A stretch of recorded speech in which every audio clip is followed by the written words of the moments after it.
Bonjour Jean-Marc Jancovici. Bonjour. Bonjour Christophe Cassou. Bonjour. Et bonjour Paul. Bonjour à tous. Un spécialiste de l'énergie et un climatologue avec nous pour comprendre ce matin. 2 coureurs qui meurent, des enfants qui font des malaises dans des écoles, des passagers bloqués dans un train sous 60 degrés. La France suffoque en plein mois de mai, tandis que le monde est frappé par une crise énergétique majeure, en pleine crise au Moyen-Orient. Christophe Cassou, une canicule en plein mois de mai. Est-ce que vous aviez déjà vu ça? Et surtout, est-ce que vous, le climatologue, cela vous surprend? Alors, donc, une canicule au mois de mai, c'est un événement qui est sans précédent en France. Donc, sans précédent par sa précocité, puisqu'on est au mois de mai, sans précédent aussi par son intensité, par sa couverture régionale, parce qu'il n'y a pas que la France, l'Angleterre a battu des records 34 degrés, 35 degrés à Londres, et très exceptionnel aussi par sa durée. Donc, on est, dans notre jargon, on appelle ça des événements de signes noirs. Moi, je l'appelle ça un événement popcorn, quoi. C'est un événement exceptionnel. Un événement exceptionnel, c'est-à-dire un événement qui bat des records de plusieurs degrés. Si je prends l'analogie sportive, et généralement quand on bat un record, on est de quelques secondes ou quelques mètres suivant les disciplines. Là, on a battu des records de 3-4 degrés, en particulier sur l'est de la France, sur la Bretagne, sur la Grande-Bretagne, dans des endroits qui sont en fait où on s'attendait pas à avoir de telles températures. Même vous y attendez pas? Alors, on n'est pas surpris en tant que climatologue. Par contre, la localisation reste surprenante. On fait l'analogie entre cette vague de chaleur qu'on est en train de vivre et puis l'événement du Canada en juin 2021 où des températures de proche de 50 degrés avaient été atteintes dans les Rocheuses. On est dans ce type d'événement qui se manifeste sur la planète de manière épisodique et puis qui explose ses records. Mais c'était en fait relativement prévisible, anticipable, même à un niveau de réchauffement lié aux activités humaines que l'on a aujourd'hui. Justement, Jean-Marc Jancovici, aucun doute pour vous, c'est le changement climatique qui est à l'œuvre? Bah oui. Enfin, quand vous lisez le dernier rapport du GIEC, une des conclusions qui y figure, c'est que un réchauffement de la température moyenne va avec une augmentation beaucoup plus rapide que celle de la température du nombre d'épisodes très chauds, de ce qu'on appelle les canicules. Donc, ce qui est en train. Alors, personne n'a de boule de cristal en vous disant tel jour à telle heure, il va se passer un événement à tel endroit. Mais par contre, que statistiquement ce genre d'événement augmente et que chaque année amène son lot d'inédits. Ça, c'est pas surprenant du tout. Un réchauffement climatique, c'est le climat, ou un changement climatique, c'est le climat qui change. Et s'il change, c'est que c'est pas comme avant. Mais donc, effectivement, on voit des choses arriver qui n'existaient pas avant. Qu'est-ce qui provoque cela, Jean-Marc Jancovici, concrètement? Ce sont les gaz à effet de serre? Oui, c'est l'augmentation de la quantité de gaz à effet de serre dans l'atmosphère, qu'on a souvent comparé à un effet de couverture. Qui retient l'énergie plus près du sol, et donc ça conduit à un réchauffement du sol, pas que du sol, ça conduit également à un réchauffement de l'océan, ça conduit à une fonte des glaces, ça conduit à un certain nombre de processus qui vont derrière, et la cause première, c'est tout simplement le fait que le dioxyde de carbone, le CO2, est une espèce chimiquement très stable, donc une fois qu'on l'a mise dans l'atmosphère, elle s'en va pas facilement, donc elle s'accumule, et cette accumulation provoque un effet physique, c'est pas un effet de pollution chimique, le fait qu'il y ait plus de CO2 dans l'atmosphère, c'est un effet physique qui augmente la quantité d'énergie qui est reçue par le sol. Christophe Cassou, qu'est-ce qui est le plus nocif en France pour le réchauffement? Qu'est-ce qui provoque ça? Alors, comme disait Jean-Marc Jancovici, c'est vraiment ce carbone qui s'accumule dans l'atmosphère. Ce qu'on montre, c'est qu'il y a un lien, une relation proportionnelle entre le niveau de réchauffement et le carbone qui s'est accumulé dans l'atmosphère. Donc, pour limiter le changement climatique, il faut ne plus qu'aucune molécule de CO2 ne s'accumule dans l'atmosphère.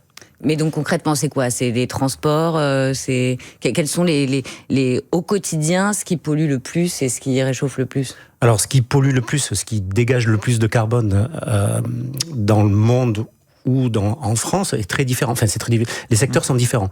Il faut bien différencier le monde et puis la France. En France, c'est les transports. Les transports sont le principal secteur émetteur de gaz à effet de serre. Puis ensuite, l'agriculture, l'industrie et puis le bâtiment. Et dans les transports, c'est la voiture?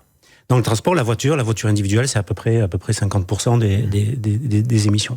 Donc là, il y a un enjeu de décarbonation qui est absolument essentiel pour donc réduire ces émissions de gaz à effet de serre, parce que chaque tonne de CO2 dans l'atmosphère contribue à 1 degré de réchauffement. C'est ça qui est important de bien comprendre, c'est qu'en fait, c'est comme une bassine qui se remplit, ça s'accumule, et c'est ce cumul-là qui génère les événements extrêmes que l'on est en train de vivre. Vous, la décarbonation, Jean-Marc Jancovici, vous en parlez depuis des années, et ça progresse. D'ailleurs, la voiture électrique est en pleine expansion, les énergies renouvelables progressent. Pourquoi ça marche pas ? Pourquoi Parce que ça va pas assez vite. Et puis parce qu'il faut bien voir que si les énergies fossiles se sont autant développées, c'est parce qu'elles ont énormément d'avantages. J'ai envie de dire, si elles n'étaient pas épuisables et si elles ne provoquaient pas de changement climatique, elles seraient parfaites, ces énergies fossiles. Simplement, elles ont deux inconvénients majeurs. Le premier, c'est qu'elles sont épuisables. Donc avec le temps, indépendamment de toute question de climat, il va y en avoir de moins en moins à un moment. Et par ailleurs, leur utilisation cause une perturbation à large échelle qui s'appelle le réchauffement climatique. Donc, comme elles sont très facilement transportables, elles sont très polyvalentes dans la façon de s'en servir, elles sont pas chères, elles sont etc. Donc, c'est pour ça que ça s'est développé absolument partout. Et les alternatives sont souvent moins commodes d'emploi, ce qui économiquement se traduit par le fait qu'elles sont plus chères. Et du reste, on voit bien que historiquement, aucune civilisation industrielle ne s'est développée sans combustible fossile. C'est-à-dire, ça fait depuis l'apparition de notre espèce, les énergies renouvelables sont disponibles, et jamais une civilisation industrielle ne s'est développée avec juste des énergies renouvelables. Donc, les énergies fossiles ont des caractéristiques physiques qui sont extrêmement intéressantes, et s'en passer, c'est pas si simple. Alors, ça veut pas dire que ce soit pas possible, mais ça veut dire que ça a des contreparties, et ça veut dire que du coup, il y a des débats bénéfices-risques qui sont des débats pas toujours très simples. Mais concrètement, par exemple. Et il y a des domaines dans lesquels c'est plus facile de s'en passer, des domaines dans lesquels c'est plus difficile de s'en passer. Un domaine dans lequel aujourd'hui c'est devenu raisonnablement facile de s'en passer, c'est pour les transports, justement. Le transport, en fait, on peut se passer de la voiture thermique avec un cocktail de voitures électriques, de vélos électriques, de marche à pied, de bus et de trains. Voilà, et de covoiturage. Covoiturage aussi, mais c'est un sous-ensemble de la voiture électrique. On va covoiturer dans des voitures électriques. Même si la voiture électrique est encore chère pour beaucoup de Français. Oui, alors il faut bien voir que tout sera plus cher à l'avenir. D'accord, donc il ne faut pas se raconter d'histoire. Du reste, il y a un rapport qui a été écrit par Madame Mahfouz et Monsieur Pisani il y a quelques années en disant la transition, ça sera inflationniste. Mais l'absence de transition sera inflationniste aussi parce que de toute façon, la décrue énergétique fossile sera inflationniste. Voilà, donc il va falloir qu'on se fasse à l'idée que notre pouvoir d'achat, il ne va pas rester le même. Il n'y aura pas de transition sans sacrifice au niveau du pouvoir d'achat. C'est ça que vous dites. Non. Christophe Cassou, est-ce qu'il est trop tard ? Alors, je ne sais pas si on appelle ça un sacrifice sans contrepartie. Maintenant, il faut bien voir qu'aujourd'hui, si on me pardonne l'expression, nous sommes un peu des obèses énergétiques. C'est-à-dire quand on fait la part des choses entre ce qui est une nécessité vitale et ce qui est simplement du désir solvable, on se rend compte qu'il y a énormément de choses qui relèvent du désir solvable, qui ne relèvent pas de la nécessité vitale. On est tous des obèses énergétiques. On retient la phrase. Christophe Cassou, est-ce qu'il est trop tard ? Absolument pas. Il n'est pas trop tard, puisque en plus, on connaît les solutions. On connaît les leviers d'action et il faut transformer en fait ce qui est appelé dans le narratif comme une contrainte écologique en une opportunité. Et on a ces opportunités qui sont vraiment proches de nous. Ce qui est un peu désolant aujourd'hui, c'est que on est à un moment politique où en fait on prend des mesures qui sont à 90 degrés de ce qu'il faudrait faire pour lutter contre les effets du changement climatique et puis s'adapter à un climat qui change. 90 degrés, ça veut dire que on regarde pas en fait la vérité en face, voire 180 degrés, c'est-à-dire des politiques régressives. Vous dites que les gouvernements sont à côté de la plaque. Et vous dites aussi même qu'ils sont à côté de la plaque pour des raisons idéologiques. Qu'est-ce que ça veut dire ? Oui, parce qu'en fait, aujourd'hui, les faits scientifiques sont très clairs sur les bénéfices des différentes solutions. Et des mesures sont prises donc complètement à l'opposé de ces faits scientifiques. On le voit sur la politique les lois agricoles qui sont discutées en ce moment au Parlement, en particulier sur la politique de l'eau, où en fait on a cette ressource qui va diminuer et on le sait. C'est vraiment les lois de la physique qui parlent. Dans un climat qui change, la ressource en eau diminue, parce qu'en plus, on ne va pas avoir plus de précipitations. Donc pour vous, il faut arrêter toutes les cultures qui nécessitent beaucoup d'eau. Donc il faut changer le modèle. En fait, il faut transformer le système agricole pour être de plus en plus résilient par rapport à ce changement climatique, dans une transformation qui est sobre. Pourquoi sobre ? Parce qu'en fait, la ressource va diminuer. Et quand on parle donc de sobriété et de rareté de ressources, on parle aussi de partage, on parle aussi d'équité, on parle aussi de justice. Et c'est tous ces espaces de dialogue qui sont aujourd'hui présents dans la gestion de l'eau, qui sont menacés par ces lois agricoles. Donc en fait, on est vraiment je dirais à 180 degrés, dans un moment qui est très régressif. Et je dirais que cette impréparation-là, aujourd'hui, en fait, c'est un choix politique. Puisqu'on sait, aujourd'hui, ce que l'on doit faire. Si je peux rebondir là-dessus, on a fait au Shift Project un gros travail sur l'agriculture qui a été publié il y a maintenant 1 an et demi, qu'on avait doublé d'une consultation à très large échelle des agriculteurs, qui en gros disent tous, nous les changements à effectuer, on en est conscient et on est d'accord pour les faire. Ce qu'on veut, c'est pas être les dindons de la farce sur le plan économique. Et il faut rappeler que dans la dépense alimentaire des Français, il n'y a que 7% de la dépense qui va aux agriculteurs français. Donc que les agriculteurs fassent mieux, avec les moyens de faire mieux, dans un monde dans lequel on ne se ruine pas, c'est possible. Simplement, ça demande une vision système, ça demande de planifier à long terme. C'est des choses que les gouvernements ont beaucoup de mal à faire, parce que la démocratie est un système de court terme, souvent. Mais ça demande de planifier sur le long terme. Emmanuel Macron a essayé la planification écologique. Ouais, enfin, il n'a pas essayé très longtemps, il n'a pas essayé depuis très longtemps. Hein. Et alors justement, Emmanuel Macron, il parle aussi d'électrification. Il reprend le dossier en main avec un objectif affiché, 240 000 nouvelles bornes de recharge publique supplémentaires d'ici 2030. Est-ce que ça vous paraît réaliste et surtout suffisant ? Si on parle d'électrification, il faut aller dans un certain nombre de directions. Il y a l'électrification des transports de personnes, mais je vais peut-être vous choquer, c'est pas le plus urgent, parce que nous on a des jambes, et donc dans un monde dans lequel il y a beaucoup moins de voitures, la société continue de tourner. Mais il faut aussi électrifier les transports de marchandises, parce que vous n'avez pas un objet dans ce studio qui soit pas passé dans la caisse d'un camion. Pas un, d'accord ? Et sur les Français, donc, les Français qui vont travailler notamment en région ce matin ont besoin de leur voiture. Les gens non, je vais encore choquer des gens, ils pourraient se lever 2 heures plus tôt et y aller en vélo. Donc, vous pensez que c'est audible, ça ? Bien, c'est physiquement possible. C'est physiquement possible. Alors que la marchandise, physiquement, elle ne peut pas se déplacer sans camion. Elle ne peut pas physiquement. C'est juste une impossibilité physique. Vous dites à une infirmière libérale, par exemple, qui fait 100 électrifier les camions par jour, qu'elle peut faire 100 km en vélo par jour. Si on veut que la société ressemble un peu ressemble à quelque chose, ressemble un peu mieux à la situation actuelle que pas du tout, électrifier les camions, c'est plus urgent qu'électrifier les voitures. On s'en rend pas compte. Donc il faut faire ça. Il faut également se débarrasser des combustibles fossiles dans le chauffage. En ce qui concerne les personnes, il y a beaucoup de gras, parce que l'essentiel des gens qui vont au travail se déplacent à une personne dans un engin qui fait 1,5 tonnes. Donc physiquement, il y a de la marge, je peux vous dire. Il faut également électrifier les procédés industriels, et ça va être le point dur. Faire de l'acier sans combustible fossile, faire des engrais sans combustible fossile, faire des fibres synthétiques, vous en avez plein sur vous là, des fibres synthétiques. On a tous sur nous. Moi aussi, on en a tous sur nous. Faire ça sans pétrole. Et ça c'est possible ? Oui, c'est possible, mais ça va être compliqué, ça va être cher, et on n'en aura pas les mêmes quantités. Il faut savoir qu'un tiers du baril n'est pas brûlé. Il sert à faire les fibres synthétiques, les plastiques, les cosmétiques, les médicaments, le bitume des routes, les huiles, les lubrifiants. Il y en a dans toutes les machines, partout. Dans ce studio, la caméra qui nous filme, elle a besoin de lubrifiants. Donc, le pétrole est absolument partout dans nos vies. Et cette partie industrielle, elle est aussi extrêmement urgente, peut-être encore plus urgente que, encore une fois, de garder une voiture d'1,5 tonnes par personne pour continuer à se déplacer. Donc ça va peut-être choquer des gens qui écoutent, mais il faut qu'on comprenne que les piliers de la civilisation moderne, c'est pas juste la voiture, c'est beaucoup d'autres choses, et il est urgent de s'occuper de tout ça en même temps, pour reprendre une expression célèbre.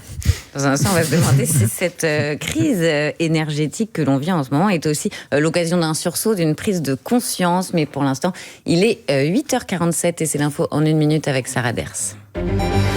Israël annonce avoir tué ce matin le nouveau chef de la branche armée du Hamas. L'armée israélienne a mené une frappe hier à Gaza. Malgré le cessez-le-feu en vigueur depuis octobre, pas de confirmation à ce stade du mouvement palestinien. Un homme tué par balle hier à Nantes, un autre à Grenoble et 3 blessés lors d'une fusillade hier à 22h dans un quartier populaire. C'est l'une des annonces majeures d'Emmanuel Macron hier alors qu'il recevait les entreprises pour électrifier la France. Le constructeur Stellantis va investir 1 milliard d'euros afin de produire des véhicules électriques et relancer son usine à Mulhouse. Il fait chaud partout en France, 13 départements de l'Ouest en vigilance orange canicule aujourd'hui, au lendemain de la journée la plus chaude connue dans le pays pour un mois de mai. Sur les routes franciliennes, la préfecture abaisse de 20 km/h la vitesse maximale autorisée. Et sous cette chaleur écrasante, 3 Français sur les cours de Roland-Garros, début du 2e tour du tournoi de tennis. Valentin Royer va défier le numéro 4 mondial Novak Djokovic. Il y aura même un duel français, Hugo Humbert, face à Quentin Halys. France Info. Le 8-30 France Info. Agathe Lambray, Paul Larouturou. Avec Jean-Marc Jancovici, fondateur et président du Centre de réflexion The Shift Project. associé de Carbone 4. Vous êtes spécialiste de l'énergie. Et Christophe Cassou, directeur de recherche au CNRS, climatologue et auteur principal du dernier et du prochain rapport du GIEC. Cette crise au Moyen-Orient, Paul, est-ce une opportunité ? C'est la question qu'on se pose. Et juste avant, là, on va rester dans la capitale, on va rester en France, puisque la ville de Paris a organisé un exercice de crise. Paris à 50 degrés. Et le constat, Christophe Cassou, c'est qu'on n'est pas prêt du tout. On n'est pas prêt. On court derrière les effets du changement climatique. On a ce qu'on appelle une adaptation réactionnelle, c'est-à-dire à cette canicule très précoce qu'on est en train de vivre, on va prendre des mesures. En fait, c'est des mesures de crise et des mesures qui seront juste, centrées sur la canicule actuelle. On n'a pas, dit Jean-Marc, on n'a pas de planification à la hauteur, c'est-à-dire cette adaptation transformative qui permet donc de réduire nos vulnérabilités et de réduire nos expositions. Et l'exercice de Paris 50 degrés était très intéressant parce que en fait, il permet justement de cartographier ces vulnérabilités, cartographier ces expositions et de jouer aujourd'hui sur de manière objective sur la réduction de cette vulnérabilité et cette exposition. Parce qu'on n'est pas prêt. Ils ont constaté qu'on n'était pas prêt. Le RER, les écoles qui seraient fermées, on n'est pas prêt. Voilà. À cette vie-là. En fait, on voit qu'à des seuils de réchauffement, c'est l'ensemble de nos modes de vie, l'ensemble de notre chaîne économique qui s'écroule. Ça serait intéressant. En fait, ces exercices prospectifs sont vraiment très intéressants de mise en situation. Moi, je porte un autre objectif prospectif qui serait utile, c'est d'imaginer les 10 prochaines années, imaginer la France avec entre 20 et 25% de réduction des précipitations en moyenne sur 10 ans. Et ça, c'est possible. C'est possible, ça. C'est possible. Comme le 50 degrés à Paris, c'était pas quelque chose qui était sorti du chapeau du magicien. C'est pas dans 50 ans, dans 100 ans. 50 degrés à Paris. Alors 50 degrés à Paris, évidemment, on n'a pas de boule de cristal. C'est pas une question de si, c'est une question de quand. Et le quand, ça peut être très vite, justement à cause de ces événements de signe noir qui fait que la température peut vraiment battre des records de plusieurs degrés. Ça peut être en 2040, 2050. Mais si on l'envisage dès aujourd'hui, parce qu'il est possible aujourd'hui, même si on ne connaît pas la probabilité d'occurrence de cet événement-là, en fait, on est prêt pour quand il va arriver. On est prêt pour d'autres événements qui sont aussi un peu plus résilients. Et cette France, avec 15 à 20% de précipitations en moins, c'est possible. Comment ? Quelle agriculture ? Quelle économie ? Quelles ressources en eau ? Quelle énergie ? Dans cette France-là. Il faut changer de modèle. Et justement, Jean-Marc Jancovici, cette guerre au Moyen-Orient, est-ce que c'est l'occasion d'une prise de conscience ? On voit que certains Français galèrent, que le prix de l'essence a augmenté. Est-ce que ça pourrait peut-être faire prendre conscience que les combats pour la fin du monde, pour la fin du mois, sont les mêmes, en fait, se rejoignent ? C'est un discours que je porte depuis très longtemps, moi, de dire que décarboner parce que le robinet coule plus ou décarboner pour préserver le climat, c'est les mêmes actions. Le fait qu'un jour le robinet coule moins, ça c'est quelque chose, c'est pareil. On n'est pas dans le si, on est dans le quand. Vous dites depuis des années, bientôt il n'y aura plus de pétrole. Sauf que Jean-Marc Jancovici, aujourd'hui il y a toujours du pétrole. Alors il y en a toujours pour vous, mais il n'y en a pas pour tout le monde. Quand vous regardez la quantité de pétrole et de gaz consommés en Europe, ça décline depuis 2007. Depuis 2007. Ça croissait jusqu'en 2007, et puis en 2007, ça s'est arrêté de croître et ça s'est mis à décroître. Et pourquoi ça décroît ? Excellente question. Ça s'est mis à décroître pour 3 raisons. Parce que la production de pétrole en mer du Nord s'est mise à décroître en 2000, parce que la production de gaz en mer du Nord s'est mise à décroître en 2005, et parce que la production de pétrole dit conventionnel, c'est-à-dire tout ce qui n'est pas le sable bitumineux canadien et le pétrole de schiste américain, s'est mis à décroître en 2008 dans le monde. Donc, et tout ça, c'est des faits documentés, statistiques. On en parle très peu sur ce plateau, mais pourtant... On en parle, la preuve. Pardon ? On en parle, la preuve. J'ai une question. On en parle tout de suite, mais on n'en parle pas très souvent. Vous savez, comme disait mon père qui était enseignant, l'enseignement est un long rabâchage. Donc, c'est pas juste le fait d'en parler de temps en temps, c'est la fréquence qui compte aussi. Donc, tout ça, et c'est quelque chose qui est déjà en train d'arriver. Et en fait, c'est la raison pour laquelle l'économie européenne est déjà en train de souffrir sur le plan industriel depuis maintenant 15 ans. Quand vous regardez la quantité de marchandises qui circulent en Europe, ça baisse depuis 15 ans. Quand vous regardez les mètres carrés construits en Europe, ça baisse depuis 15 ans. Quand vous regardez la production automobile en Europe, ça baisse depuis 15 ans. Donc en fait, cette contraction économique, cette contraction physique, elle est déjà à l'œuvre. Et ce qui est en train de se passer en ce moment avec la fermeture du détroit d'Ormuz, c'est un coup de pied supplémentaire dans le derrière. Mais c'est pas quelque chose qui est, une révolution. Juste, ça fait une embardée des prix, comme on en a déjà connu en 2008, comme on en a déjà connu en 2022. Et oui, c'est une incitation très très sérieuse à accélérer sur le fait d'arriver à organiser la société sans combustible fossile. Justement, pour accélérer face à cette contraction, vous avez des solutions, 20 chantiers incontournables. Vous dites qu'il faut en même temps relancer le fret ferroviaire, rénover massivement les logements, construire de nouveaux réacteurs nucléaires, transformer l'agriculture. Sauf qu'aujourd'hui, beaucoup de Français voient déjà un pays qui manque de trains, d'ouvriers, d'ingénieurs, de services publics et d'argent, tout simplement. Est-ce que vous pensez vraiment que la France est prête à faire tout ça? Elle n'a pas le choix. C'est quoi l'alternative? Est-ce que l'alternative, c'est qu'on pense que la situation va rester en l'état? Pas du tout. L'alternative, c'est pas que la situation va rester en l'état, c'est que ça va se dégrader de façon non gérée. C'est exactement ça. Ce qui est déjà en train de se passer. J'insiste. Le nombre de gens qui sont à découvert le 15 du mois, etc., le nombre de gens au Resto du Cœur, etc., tout ça, c'est des indicateurs qui se dégradent depuis des années. Et c'est en lien direct avec ce que je disais tout à l'heure, sur le fait que les ressources physiques qui permettent à l'économie de tourner, et notamment l'énergie, sont déjà en contraction subie depuis un certain temps. Donc, l'idée que si on ne fait rien, on va conserver une situation confortable, il faut se sortir ça de la tête. C'est pas du tout ça qui va se passer. Si on ne fait rien, entre guillemets, on va être victime d'une évolution qu'on ne contrôlera pas. Donc la question qui se pose à nous aujourd'hui, elle est assez simple. C'est est-ce qu'on préfère un effort qu'on pilote ou est-ce qu'on préfère des contraintes qu'on subit ? Voilà, c'est vraiment ça la question. Et moi, je préfère de très très loin l'effort qu'on pilote. Parce que quand on parle d'effort, on parle quand même d'une situation sur laquelle on a plus de prise. Et évidemment, ça pose des questions difficiles de savoir comment se répartit l'effort, comment chacun contribue, quel est le rôle de chacun, quels sont les métiers qu'on doit avoir pour que la France flotte en 2030, 2040, 2050, parce qu'il y a tout un sujet là-dessus aussi. Mais au moins, on peut réfléchir à quelque chose qu'on organise. Réfléchir à rien, c'est l'assurance qu'on va prendre des claques de plus en plus nombreuses. Sachant que le réchauffement climatique exacerbe aussi les inégalités sociales, même si on constate que les jeunes, qui sont aussi les principaux concernés souvent par ce réchauffement, puisqu'ils habitent dans des logements mal isolés, petits, sous les toits, ils se mobilisent moins pour le climat. Elisabeth Borne, hier, déplorait que les jeunes se mobilisaient plus pour la Palestine que pour le climat. Aujourd'hui, contrairement à une autre époque, on a aussi un président américain qui est à la tête du deuxième pays le plus émetteur du monde et qui dit que le réchauffement climatique est la plus grande arnaque du monde. Christophe Cassou, dans ces conditions, est-ce que c'est difficile d'être scientifique, d'être climatologue aujourd'hui ? Alors oui, c'est dur d'être scientifique aujourd'hui. Hein. Bon, on se fait attaquer sur les réseaux sociaux, on se fait injurier, on se fait harceler par certains journalistes, certains de vos confrères. Injurié par des journalistes. Oui, on reçoit d'une certaine presse conservatrice, on va dire. Qui n'aime pas votre discours. Bien sûr, parce qu'en fait, lutter contre le changement climatique, c'est pas un problème uniquement technique, c'est un problème aussi politique, c'est un problème social.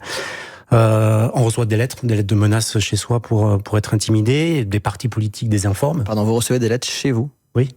D'intimidation ? Oui. Des collègues et moi-même avons reçu des lettres chez nous d'intimidation. En ce moment, des partis politiques désinforment de manière totalement décomplexée. Et puis récemment aussi, des partis comme l'extrême droite font aussi des procès à des scientifiques. Donc on est à un moment qui est très compliqué. Et je pense qu'on est dans une rupture dans le contrat sociétal entre science et décideurs, entre science et citoyens. Et tout ça, cette rupture de ce contrat social, en fait, c'est l'ouverture vers, c'est l'autoroute vers l'obscurantisme, quoi. Jean-Marc Jancovici, vous aussi, vous avez l'impression de crier dans le désert parfois. Et qu'est-ce que vous dites pour convaincre tout à l'heure ? Moi, je l'aime beaucoup, Trump, parce que c'est notre meilleur allié en ce moment. Ouais. Alors, je plaisante à moitié. S'il n'y avait pas eu la guerre au Moyen-Orient, est-ce que Macron aurait fait son grand discours sur l'électrification ? Pas sûr. Donc, c'est... Voilà. Alors, certes, c'est un peu désagréable en ce moment, à court terme. Ça, c'est très clair. Après, on n'est pas non plus en train de mourir de faim. On n'est pas dans une situation dans laquelle, demain matin, tout le monde va mourir dans ce pays. Donc c'est un grand coup de pied dans le derrière. Moi, j'insiste beaucoup sur le fait que sur un continent comme l'Europe, qui est un continent qui importe la quasi-totalité de ses hydrocarbures, j'insiste, décarboner parce que le robinet coule plus ou décarboner parce qu'il faut éviter ça pour le réchauffement climatique, c'est exactement la même action. Il y a des solutions. Donc tout à l'heure, j'ai dit que ça sera pas facile. Oui, ça sera pas facile, mais ne rien faire sera encore pire. Et par ailleurs, quand il s'agit de faire, on sait quoi faire. Donc c'est un peu comme si vous partez en expédition dans la montagne. Vous savez que ça sera pas nécessairement facile, qu'il y a des moments où vous allez transpirer, etc. Mais vous savez quoi faire et vous savez que vous pouvez y arriver. D'accord ? Donc c'est pas parce que c'est pas facile qu'on peut pas y arriver. Hein ? C'est quand il y a quand même, faut pas tuer l'espoir. Et par ailleurs, il y a quelque chose qu'il faut garder en tête, c'est que la France est un pays créatif. Historiquement, on a eu des bons créateurs de mode, des beaux architectes, des bons ingénieurs, des bons mathématiciens, des bons cuisiniers, etc. Et donc, face à l'inédit, le fait d'être un pays créatif, c'est plutôt une bonne chose. Donc non, mais sérieusement, un peu d'optimisme. Il faut qu'on arrête. Oui, merci absolument. beaucoup. Donc enfin, je veux dire, donc moi, je pense qu'il faut se jeter résolument dans le fait de relever ce défi. Et on a bien entendu. On a tout à y gagner. On a bien entendu vos positions. Merci beaucoup, Jean-Marc Jancovici, et merci Christophe Cassou d'avoir répondu aux questions de France Info. Merci Paul. Merci, à demain. Vous restez avec nous tout de suite, les informés.